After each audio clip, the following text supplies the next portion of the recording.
Welcome in to the Running with the Wolves podcast on the Believe Sports Network. My name is Gabe Anderson, and I'm joined, as always, by Chris Emerson. Chris, how we doing? We're doing well, man. We're holding in strong. The Wolves are holding in strong, even with Cat missing. So I'm pretty happy with what's happening. Yeah, 6-3 since Karl Anthony Towns went out. And we have some special guests tonight, Shea and Casey from the Wolves Watch Party. We're going to be doing an event on Friday. We'll talk about that in a minute. But guys, how we doing? Excellent. Happy to be here. Thirsty Pups as general. Shea, Casey, and Shea. So we're pumped to hang out with you guys once again. Yeah, so let's talk about it. Tell everybody what we're doing here. We're going to be doing, we did this, I think about a month and a half ago, we did a watch party with you guys. But basically, it's a Wolves watch party. You come on out to the Park Tavern in St. Louis Park. There'll be beer, there'll be food, and we'll be doing a live podcast at halftime. And there's going to be giveaways as well to just be a fun time. What have you guys really enjoyed about doing the watch parties so far? Like, what has been the best part about it? Yeah, go ahead. Yeah, I think we got into it a little bit last time, but just bringing the Wolves community together where we've been in hiding for 20 years. It's fun to get Wolves fans together. And I think the best part about it is a lot of times people will come in as individuals and walk away with Wolves friends and people that they know and that they can come to more events with. And that's kind of been the goal of this, is bringing everyone together to enjoy what's been a really magical season. We had a really good game last night. This team's got a whole lot of fight, so it's just really enjoyable to watch with other people who are passionate about the Wolves. But what have you liked about it? Yeah, no, I mean, you knocked on it. But I think what's also awesome is it's not segregated to, one age group or, just men or just guys and so forth. We've had parents and kids come. We've had parents of ours. Well, Shea's parents, my parents haven't came yet, but so we've had a wide range, and then we've also seen a lot more females come to these events too, like, on their own, not necessarily with boyfriends or with significant others. So that's been a lot of fun as well. And then we've had wolves out there. Yeah, lady wolves. Yeah. And we've had excellent support from Park Tav, Capital Beverage, Stilly. So we just, want to keep it going. And like Shea said too, just kind of bringing the Wolves fans together to take advantage of these good times, which are rare, and have fun together and, have fun and wins and celebrate together, essentially. Yeah, absolutely. I thought I had tons of fun the time that we went on the Portland game. Chris, I think you did as well. What did you enjoy about it, Chris? And what are you excited about this one? Well, I was surprised. Like a lot of times you'll go to like a watch party, or it'll be like, like some event to watch a certain team at a bar, and it's pretty lame. Like it's just got like the TVs on and like the sound. And this isn't that, man. It had a whole vibe to it.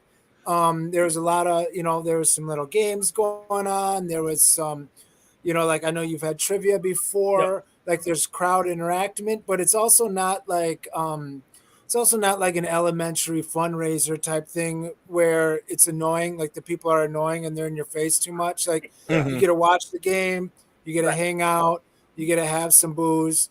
And like you said, hang out with some different people. Sometimes Wolves fans are kind of spread out. Like there's a lot of us, but a lot of times you might not have 3 or 4 of your buddies that are all big Wolves fans. So yeah, it's a good time to just kind of maybe build a new community. I think you guys are doing a great job. Cool. Thank you. Thank you. Yeah, no, I got that vibe right from the start, and I'm really excited for this one. First of all, the first time we did one, it was for a 9:00 game on a Thursday, so that was a little unideal, but I really enjoyed it nonetheless. Yeah, the Portland game too. Portland as well, right? Yeah, but this time, I mean, you couldn't be better. Denver, Friday night, 8:00. Yep. Prime time. Yeah, absolutely. I told about it to some friends, and my friend actually told me that's past my bedtime, and I'm like, 8:00? Are you serious? Have you lost? You need better friends. Yeah. Yeah, exactly. Maybe I can make some at the watch party. Who knows? I was like he's on that Mark Wahlberg sleep schedule where he's getting up at like 3:00 to do emails and work out, right? Yeah, exactly. I think he's on the new kid sleep schedule. I think that's what's going on. But anyway, so let's get into it. So like I said, come out this Friday, Thirsty Pups Wolves Watch Party, and we should mention Park Tavern, St. Louis Park. Yep. I always have this thing where I always mix up St. Louis Park and Spring Lake Park Sure. because I would do like play-by-play games for Spring Lake Park, and someone came my ear. He's like, "You're saying St. Louis Park." I'm like, "Oh shoot," because all I see on the thing is SLP. But Right. St. Louis Park Tavern coming out. It's going to be a good time. Absolutely, for sure. All right, let's get into it. Let's talk. Yeah. Oh, go ahead. No, I was just gonna say we're excited to have you guys again. I think it's gonna be a lot of fun. Probably a similar format for halftime. Get the fans, interacting with us. Q&A type of thing. Give a quick, kind of recap what we've seen in that first half, and then obviously just chuck it back to Grady and Jimmy P, and then we can watch the second half. Absolutely, yeah. If nothing else, come on out just for a fun Friday night. No expectations whatsoever. Just come out for some fun and some beer and some food as well. You get food there as well. I mean, they'll serve you absolutely. Yeah. Chris, what did you get last time? I can't remember. You got something. I think I just got a plate of French fries and some of those delicious Stillies. There you go. Gotta get some of those, but maybe I'll try something this time. We'll see. Yeah, absolutely. So let's get into it. Let's talk Wolves. As you saw from the title of this video, great weekend for the Minnesota Timberwolves. First of all, I think we got to talk about it. 2 words: Naz Reid. I think you guys can go from there. Go ahead. I just think, not only has he been, a master teammate all season long, and obviously watching the rise of Naz Reid from each year and him adding more to his bag and even just becoming even more of a lethal shooter, ball handler, and so forth. But I think what's been awesome to see is, he gets so much love from the home crowd, and now he's just completely capitalizing on it, right? And then now he's getting those more shots. I think I just read, Finchy just said, the other day that, they asked him after last night's game, hey, you shot 43s. You've only done that 3 or 4 times on the season. But he's like, hey, I'm okay with 43s as long as it's within the flow and we're not just playing one-on-one ball and chucking. And he's like, he said something Naz has basically told me that he's going to shoot 6 to 8 a game. He's locked in for 6 to 8 a game. And you watched last night, Naz Reid hits 6 threes. What was it, the first half? And that kept us in the game to even give us a fighter's chance going into the second half, right? So it's just, I just think with Naz Reid, I tip my hat to the Wolves fans and Wolves community because they saw a guy that was a hard worker, and I felt like they saw something when he was a rookie, sophomore, of there's something more there. We could really have a steal, and on the top of that, they give him so much love, but he's earned every single bit of it with all of his hard work and his constant play. Yeah, I think to add to it, what a professional for how many years he's been in the league, to be coming off the bench, to be thrown into a starter role, for Cat to go down and for him to fill minutes. It's anything that you ask of Naz right now. And I think one point that people maybe haven't noticed as much is how much his rebounding has improved with Cat out. He's really going after those boards and cleaning the glass. And when he's playing minutes where he's at the 5 and Rudy's been out too, he's such a team-first guy still, and watching him get those rebounds, I think, with all the shooting and all the hard work and everything that the fan love that comes with it, to see him clean the glass up, that's been a struggle for him because he's only 6'9", and when you're throwing him at center, it's like he's the size of LeBron, but he's still cleaning up the glass for us and keeping possessions alive on the offensive end. So just like Casey said, hats off to him, and what a fun development we've been able to see here in Minnesota, which a lot of times we don't see even our top draft picks developing it into anything close to Naz. So, yeah, and like you said, we had Naz Reid towel night, which was insane. Just everyone holding up their Naz Reid towels was awesome. And it's really a love of a player that I really haven't seen since Joe Mauer back in the day. People love this guy. They see him on the what is it, the TSR time? Yeah. Knows it's TSR time. See him on those. Some stats from his last 3 games: shooting over 50% from 3, averaging 18.3 points and 6.3 rebounds. Chris, that's efficiency, isn't it? What it's really starting to show us is kind of how this offense needs to operate, even when Karl-Anthony Towns is there. Something that we've been harping on all season is Karl-Anthony Towns needs to shoot more 3-pointers. Right. I personally think a lot of it was he was trying to chase the 50-40-90 club. And, you know, he was a little gun shy at times because he wanted that recognition, which is silly, but people do silly things. Yeah. For example, like this year so far, I mean, Cat's been out for a little bit now, but not that long. Nas has 144 3-pointers made this year. Karl Anthony Towns has 134. Like, Nas has 10 more 3-pointers made this year as a deep role player. I mean, he's been a lot of those games, he might play 15 minutes a game when Cat's playing damn near 40. So, I mean, his rate of getting that ball up and out is right where it needs to be. And, you know, he's got that thing that we cherish in our offense where if you're not shooting it, you're passing it. And if you're not shooting it or passing it, you're driving it.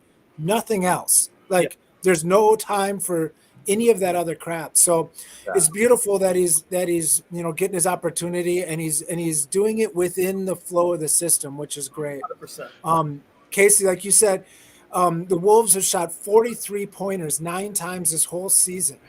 And in the last 9 games, we've done it 4 times. Okay, that's there you go. That's what it was. 4 of the last 9. Yep. I mean, that's crazy. Yeah. Like, just the rate of 3-pointers that has went up since losing our best 3-point shooter, maybe. Yep. So, I mean, these are all the types of things that, well, that's the bonus. Like, remember a couple years ago when we had COVID season, when we were really starting to make our ascension into being a decent team, all of our starters were out and our bench came in and passed the ball really well, got a couple wins or maybe even close losses to good teams. And the starters came back and were like, holy crap, we need to move the ball like that. Yeah. And that was what really kind of turned around the season. It's possible that looking at the team from the outside, if Karl Anthony Towns can do it with honest eyes, he might take some things from what's happening now, and it might improve this team as a whole and improve him as a player. Yeah. I just think too, like you said, I think the key that what you're noticing now is that, like, you know, 43s in 4 of the last 9 games. But it's not as if, like, you're sitting there going, like, man, we're jacking a lot of threes tonight. Like, right. There tend to be, like, I would think that, like, 35 of them are pretty darn good looks. And there's a few maybe that people are coming down on, like, a 3-on-1 and they're pulling up and shooting a 3 or whatever. But, like, it's within the offense. And, like, last night I was kind of tracking it. And, like, we had, what was it? We had, like, 8 turnovers in the first quarter, right? And then we had, like, 12 at halftime. And at the time we were down 3, and then obviously they went on a huge run to start the third. But, like, we were shooting a far better 3-point percentage than the Warriors, which is wild. And you're sitting there going, like, how are we losing this game? But you're sitting there. But then if you look back and you're like, well, we had like 5 turnovers in the first 5 minutes of the game on offense. Yeah. Like, if you just don't put the ball away and you be efficient, like, we're going to be a really tough out because we're also playing defense at such a high clip. And to that point, I feel like a lot of times, particularly for some reason, when they come out of the gates, it's almost like they need to force the ball to Rudy sometimes. Yeah. It's almost like they're making a point of it, like, we got to get this guy involved. When no, the real way that Rudy's going to be effective is playing defense and playing within the flow of the offense. He'd much rather catch a alley-oop dunk in transition than get a ball and make a post move. Yeah. I think there's only like a few cases of that, and maybe we'll see this happen in the playoffs. But, like, let's say you were matched up with the Lakers, right? And if they put Davis on Rudy right away, then it's like, I wouldn't be afraid to throw Rudy the ball in the post early on, because if you can try to get a foul or 2 on Davis, that's a good point. That could be huge, right? Same thing with Joker, right? But like, I know what you're saying, like, let him play within the flow of offense, let him screen, let him roll, let him get his offensive rebounds and so forth, because then that's going to give other guys shots to get them going early, as opposed to going, okay, we really need this 3 from Conley now in the third quarter, but he's 1 for 4, you know? Mm-hmm. Well, I think the best thing that Rudy brings to offense that really opens it up is he's a top 5 screener in the league. I think he's got the second most screen assists to Sabonis, but Sabonis does so many dribble handoffs throughout the offense. You're not going to be able to do that with Rudy, but when you're setting hard screens night in and night out and setting the physicality of what your offense is going to do to you, that defense doesn't want to guard you. That defense doesn't want to get through screens. So people say he's a liability on offense. He's the second to third best screener in the entire league, and that is such a big mentality factor for our offense. And then the efficiency that he shoots at, regardless if it's 5 feet from the basket, he's giving you a great efficient clip. So the value of Rudy on both ends of the floor right now, I think maybe the regular basketball person doesn't understand. But when you dive into the metrics and actually watch the game, his influence from a physical standpoint is massive. I mean, he's just so big. So the way he can control the flow by setting those peak screens and getting guys open, like we're kind of like getting mid to late shot clock. Oh, Rudy pops out and just lays a bone crusher on somebody to open up a shot. I mean, that is so routine for our offense right now. And that's sort of, getting guys open so that they can catch, so that they can swing to the next guy. Like little things like that wasn't happening when he's out, and we look ugly. Like we look like a team that just doesn't have enough play creators. We look like we can't get the ball where it needs to be. And a lot of it's centered just off Rudy, just, knocking guys' teeth loose.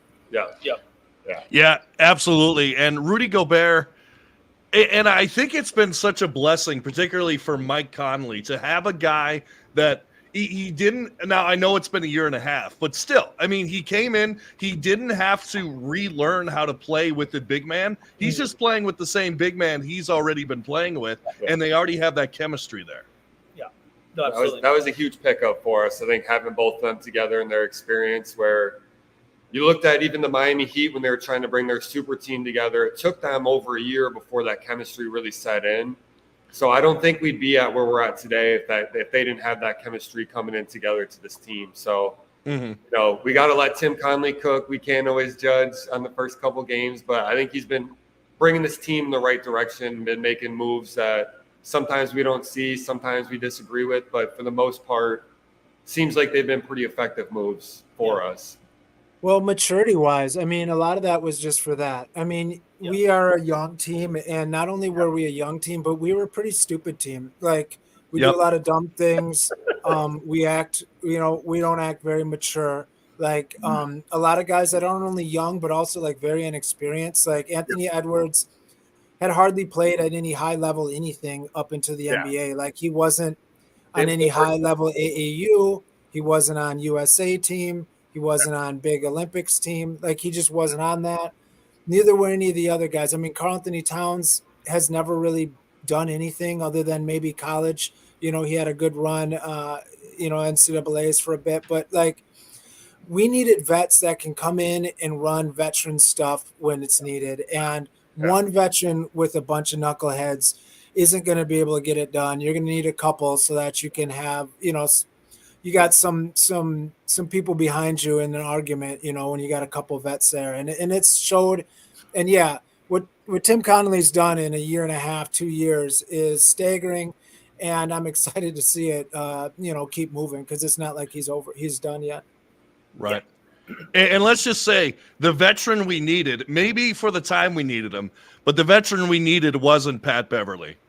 I'm sorry. We needed Pat Beverly for one season just to get us going, and basically Pat Beverly walked so Conley and Rudy could run. Is what I'm saying.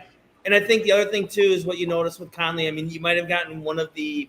I mean, I'm not going to say it's the greatest throw-in to a trade ever, but I mean, Nickeil, yeah. But Nickeil Alexander-Walker, and granted, like a lot of it, as we all know, right, with sports, is like just finding the right system, finding the right guys to play with, because that's just going to boost your confidence. And then he was probably at the right level in his career to contribute, be ready. Yeah. But that was an amazing move. And then on top of that too, like personally, like I was more excited for probably Shake Milton than Troy Brown when they came in. Like I knew what Troy Brown could do in a, if needed, he could play 15 minutes, he can hit some threes. I was excited for a little bit because I thought Milton was going to come in and be like an actual like offensive threat on offense as our backup point guard. And like now you can maybe save on Conley's legs. But hey, like it didn't work out. But like where you tip your cap to Conley is that like you took the two guys that you thought might be contributors, and then you flip them for a guy that you need in Morris to come in and play in a similar system.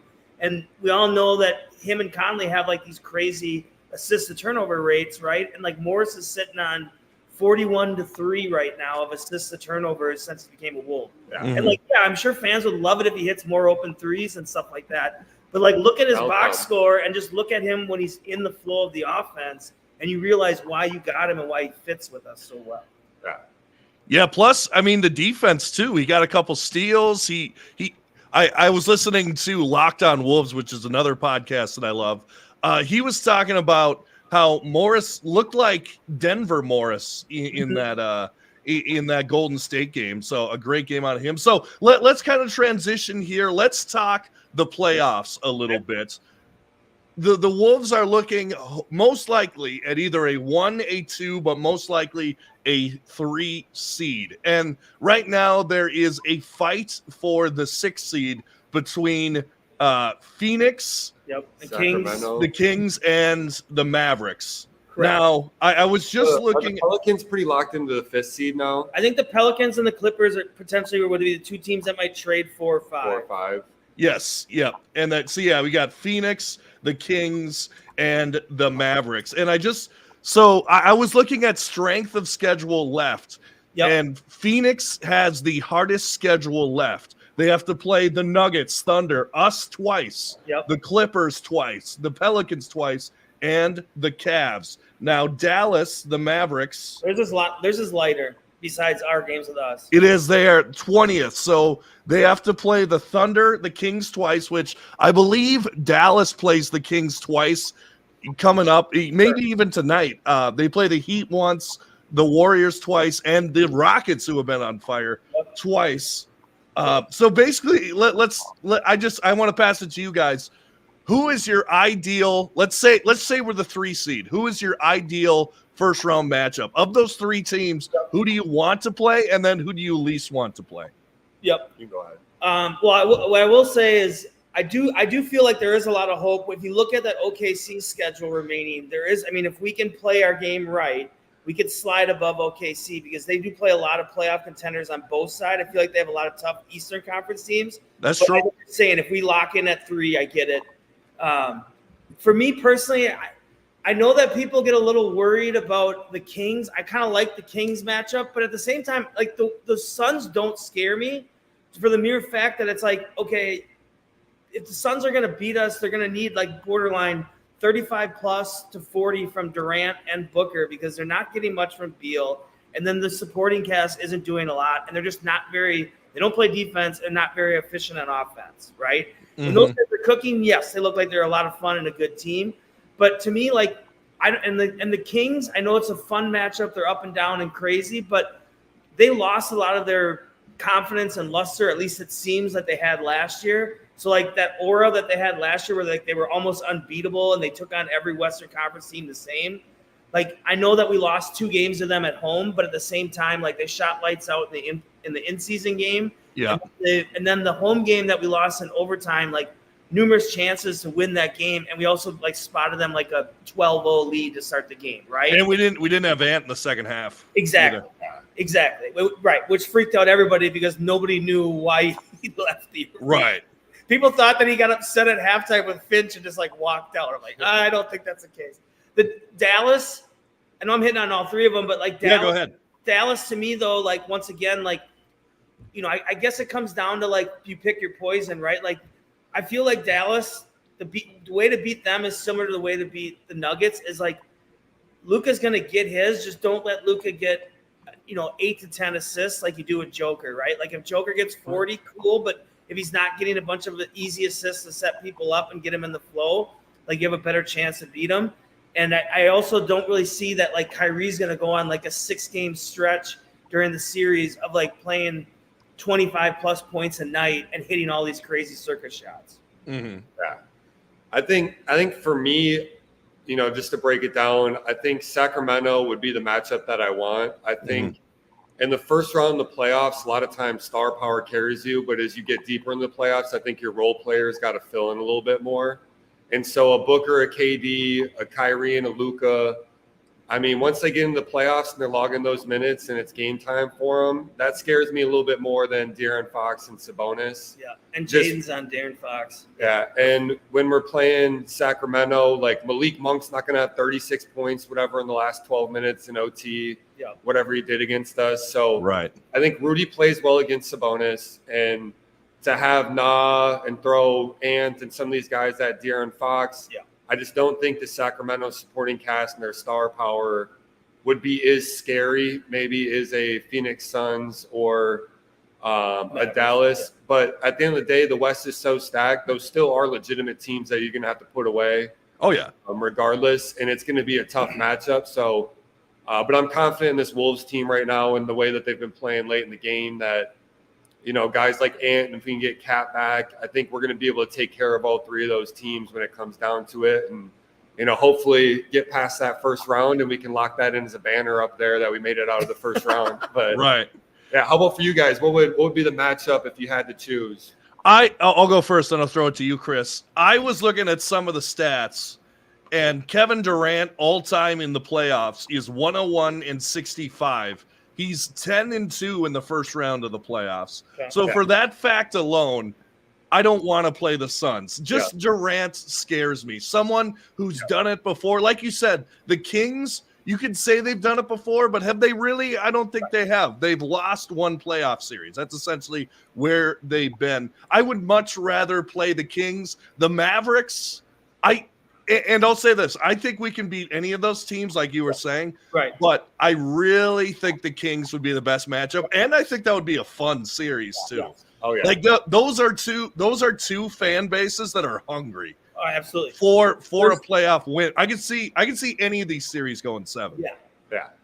Go ahead, Chris. Yeah, I would say, Kings are definitely who I want first. What scares me about Dallas is now that they got Daniel Gafford, and they've got Lively, and PJ Washington, they've got some kind of like annoying bigs that are the type that really give like Rudy trouble, like those long active guys give Rudy trouble.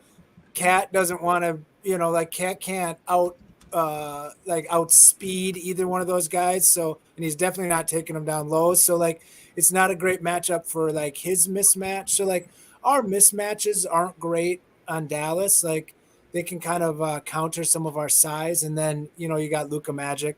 You never know. I would say it, but like you said with Durant, like he could go God mode and it can be over. So it's scary. Yeah. I would say Kings. If I had to rank them, I'd go Kings, Dallas, Suns. But any given Sunday, I think we can take any of them. So I'm okay with it. What I'm most looking forward to is being able to sit back and watch the play-in tournament. Yeah, without having to worry about it. Because I think what's going to be so intriguing, especially on the West side, is that for the first time of the play-in tournament, like you're going to have two legitimate teams knocked out. And I get it, you can say what you want about the Warriors, you can say what you want about the Lakers, like aging, this and that. They lost games early when they shouldn't have. The Warriors can't win at home, but in all reality, you would have two.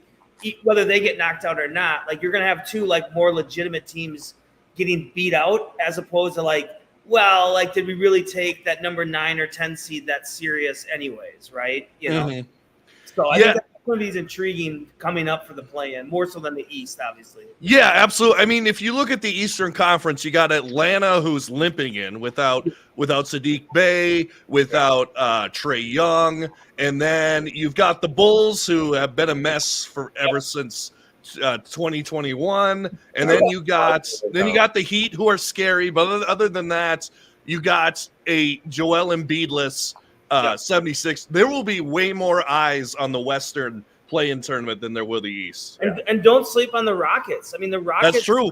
Right? The Lakers had that long, Los Angeles home trip where they basically played the games again at home, or two of them against the Clips. Now they're on the road for a while. The Warriors have a tough 5-6 game stretch upcoming. I think after last night, I think the Rockets were a game back of the Warriors. I think a half game back. Maybe only a half game. Yeah. So they could be a team that pops in and all of a sudden knocks out the Lakers or the Warriors, come that last week of the season. It's crazy. I think two of those teams you mentioned, the Bulls and the Hawks, are both under 500 for the East. I think at some point, if over 500 team gets knocked out of the West in the play, and they should just be able to go and play in the East. Like, you know what? They need some help over there. I mean, you got the Pacers and Magic sitting at 5 and 6, and I don't think either one of those are scaring many teams. No. So, there needs to be some. I rare. hope at some point there can be some realignment or something going on because, it hasn't been working over the last 25 years to get the East working. Well, and it just shows you, they're playing a far easier schedule because they're playing more Eastern Conference teams than West, right? Yeah. So it's like if you're still struggling to be above 500 and you get to play like the Wizards 4 times and Hornets 4 and Detroit 4, right? Like, what are we doing here, right? I mean, right. And then you have the guys in the West that are just pounding their heads against these top teams game after game after game, especially when you go on like a West Coast trip, right? Like, so absolutely. Yeah, and like you were mentioning the Hawks, I just looked at their record. They're playing Boston tonight. They are 8 games below 500. Right. They may not even get to like 37 wins. Yeah. On the year. They burn on the Hawks podcast. Yeah, exactly. They're starting like Bruno Fernando right now or something like that. Meanwhile, the Northwest Division has 3 teams with 50 wins currently almost. So, like, it's a bloodbath over here in the West. That's another thing no one is talking about. Right. The potential to raise a Midwest Division banner. Yeah. I mean, and no one's talking about it. I tell you what, if you raise that banner, you earned something this year because there's some dogs in this Midwest fight or this Northwest group. Oh, absolutely. So let's talk about our last topic here. Let's talk about the game. I mean, obviously we got the Pistons on Wednesday, hoping that's a win. But let's look forward and talk about the Denver Nuggets. Now, obviously, last time we played them, we had a shorthanded team and played them to the end. I think even we had like a 5-point lead or maybe 4-point lead in the fourth quarter. What do you guys like about that matchup, and what can they bring into the next matchup with the Nuggets? Well, yeah, no, I think what you saw, and that's kind of what I was getting back to, right, is you have Luka Garza having to pretty much chest up Joker for a good chunk of the game, right? Mm-hmm. And then obviously Slow-Mo gets 3 fouls in the first 3 minutes. You're like, well, this wasn't ideal, right? But I think what you also noticed is like Joker had, I think, like almost like a season low in assists. He only had 2 assists. So, and I know that it's interesting that Michael Porter Jr. seems to just kind of all of a sudden pop off come playoff times or like late season. But, I mean, I felt like they played solid defense on a lot of their shows towards Murray. Yeah. And I think the huge thing is that, like, we were coming off a big – I mean, they had to put in a lot of effort against that Jazz game on Monday night, fly back, and then take on, the Nuggets who'd been just sitting here chilling. So, I mean, I think you have a lot of confidence from your role guys, and I think you had a lot of confidence. Like, I felt like that was a game where Jaden came to play. It started to seem like you're getting a little bit back of the older Jaden. I mean, 2 stats that I give, and I think that these are stats for these games against the Nuggets, but also stats for come playoff time. And I just looked this up, but when Jaden shoots 50% or better, and I get it, that can be 2 for 4, 3 for 6, but we're 28-7, right? Mm-hmm. And I think like in something like the last 12, 13 games, it's like 6-2, 6-2 because he shot 50% or better. The other one is Conley. With Conley's hitting shots, we don't need him to shoot 20. We don't need him to shoot 10 threes, but it's something along the lines of 12-3 when Conley scores 15 points or more. So for him, we need both those guys to also be a threat, especially when Cat's out, but especially come playoffs. But I think if Conley can actually make Murray or Kentavious Caldwell-Pope actually play defense, that's going to open up more things, for whether it be the kickouts for threes or the rolls to Rudy. Yeah. I'm not one that's huge on moral victories, but that felt like the best loss that we've had in 10 years. I agree. Be that shorthanded to still step up to the plate and put up that type of fight against the defending champs. I think one shows you what the locker room for the Timberwolves really is that they're always going to fight. And when that comes playoff time, next man up, whoever it is. So that's what I love to see from them in the last game was just the effort and the fight that they had, regardless of who's on the court. Mm-hmm. I think that shows a tight locker room. I think that shows a tough team. and a team that's got a mentality that we're going to try and win every game instead of, Casey was saying, instead of like mail it in, you know. What I'd like to see, you know, coming into this game against Denver, you know, obviously Mike Conley and McDaniels stepping up and being a big factor, especially towards the end of the season. I think that will be huge for us. But I think just getting some of those bigger bodies in and seeing how they guard Jokic and what our scheme is going to be going into the playoffs. You know, do we want to show that much? Do we want to win this game, or do we want to save it for the playoffs? I think we're not in a situation where we can save it. Right. So let's throw the big bodies at them and see what we can do defensively to maybe slow Jokic down a little bit, and how that's going to affect how the other guys work. I think those other guys can get going offensively. That wears Murray and those other guys down so much more too. Mm-hmm. You know, you're never tired on offense, but if you can wear some of their other players down, and well, it seems like 5 years ago you could get Jokic in foul trouble. That's just doesn't happen anymore, right? I mean, you can throw the ball into him, and you can have guys try to drive on him and bang on him, and unfortunately, the whistle isn't going to go in your favor, and it's usually going to go against you when he's on offense because you breathe on him, you look at him, you know, you barely touch him, they're going to whistle it. Yeah. So, and don't get me wrong, I know he gets scraped all the time and so forth, and he bangs and whatever, but it would be nice if we could, you know, go at him, you know, and actually make him actually play more defense and get him tired on the defensive end.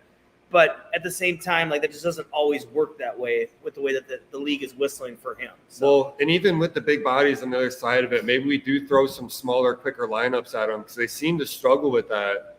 The only thing that I want to see from maybe Ant in the next game is he's not going to have to play so much hero ball. I think he still just slightly gets stuck in it. I understand he's going to have to force some offense here and there, but he's taking on a lot of double teams right now.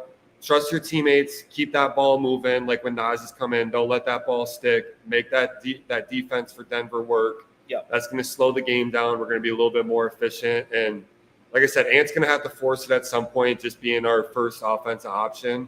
But what is he going to look like with a little bit more of the supporting cast against Denver, getting other guys involved and being kind of taking on that facilitator role a little bit more as we get into the playoffs? Mm-hmm. Chris, go ahead.